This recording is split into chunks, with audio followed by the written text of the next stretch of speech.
Jurassic যুগ পৃথিবীর ইতিহাসে এক বিস্ময়কর সময়, যা প্রায় ১৫৩ মিলিয়ন বছর আগে থেকে ২০১ মিলিয়ন বছর আগে পর্যন্ত বিস্তৃত ছিল। এটি তৃতীয় বৃহত্তম যুগ এবং এই সময়ে পৃথিবী অনেক পরিবর্তনশীল হয়েছিল। ভূতত্ত্ববিদদের ধারণা করেন এই সময়ে প্রথমবার মতো মহাকাশে আলাদা হতে শুরু হয় এবং এদের মধ্যে পাঙ্গিয়া নামক মহাদেশটি ভাগ হতে শুরু করেছিল, যার ফলে নতুন সমুদ্র মহাদেশের সৃষ্টি হয়। জুরাসিক যুগের আবহাওয়া ছিল তুলনামূলক গরম এবং আর্দ্র। গাছপালা, বৃক্ষরাজি ব্যাপকভাবে বিস্তার লাভ করেছিল। বিশেষ করে সাইকাডোফার্ম ফার্ন এবং কানিফার গাছ এই সময়ে পৃথিবীর বনাঞ্চল, নদী এবং জলাভূমি বেশি ছিল। শুষ্ক মরুভূমি বা পাহাড় খুবই কম ছিল। এই বৈশিষ্ট্যগুলি প্রাণীদের জীবন ধারণের জন্য আদর্শ পরিবেশ সৃষ্টি করে তুলেছিল। জুরাসিক যুগে সবচেয়ে জনপ্রিয় ছিল ডাইনোসরাসরা। এই যুগে একাধিক বিশাল আকৃতির শক্তিশালী ডাইনোসর পৃথিবীকে শাসন করেছিল। তন্মধ্যে টিনোসরাস, ব্রাচিওসারাস, স্টেগোরাস এবং ডিপ্লোডোকাসের মতো প্রজাতিক ডাইনোসরগুলির প্রভাব বিস্তার করেছিল। পাশাপাশি আকাশে যে বিশাল পাখি এবং জলজ প্রাণী ছিল তা ছিল অত্যন্ত বৈচিত্র্যময়।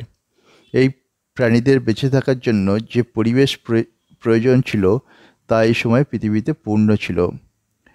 যেমন আমরা জানি, ডাইনোসরাস ছিল অত্যন্ত বৈচিত্র্যময়। তাদের আকার, খাদ্যাভ্যাস, চলাফেরার ধরন সব কিছুই ছিল ভিন্ন।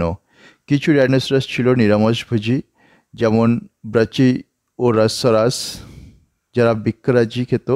আবার টিনোসরাস ছিল মাংসাশী, যা শিকার করে বেঁচে থাকত। এদের মধ্যে কিছু ডাইনোসরাস ছিল দ্রুত চলাফেরা করতে সক্ষম, যেমন ভেলোসিরাপটর। আবার কিছু ছিল অত্যন্ত বিশাল, যা ভূমির এক বড় অংশ নিয়ে চলত। জুরাসিক যুগের গাছপালার পরিমাণ ছিল অত্যন্ত উচ্চ।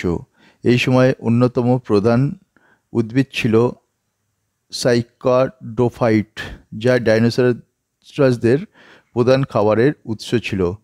এই যুগে আর্দ্র বনাঞ্চল, বিশাল গাছপালা এবং খালি স্থলভাগের জলাভূমি বিস্তর ছিল। জুরাসিক যুগে শেষ সময়ে পৃথিবীর বড় ধরনের পরিবর্তন আসতে শুরু করে। মহাদেশগুলো আরও ভাঙতে থাকে এবং জৈব বৈচিত্র্যে পরিবর্তন আনে। ডাইনোসরাসদের রাজত্ব চলতে থাকে, তবে এটি নতুন জীবনের এক উদ্ভবের ইঙ্গিত দেয়। এই যুগের শেষ দিকে পৃথিবী এক নতুন পৃথিবী হয়ে ওঠে। আজকের এই ভিডিওতে আমরা জানলাম জুরাসিক যুগ ছিল এক অবিশ্বাস্যময় সময়, যেখানে পৃথিবী এক ভিন্ন রূপ ধারণ করেছিল। এই যুগের প্রাণীরা ছিল এবং পরিবেশ পৃথিবীর ইতিহাসে এক গুরুত্বপূর্ণ অধ্যায় সৃষ্টি করেছে। আপনারা যদি এই ভিডিওটি উপভোগ করে থাকেন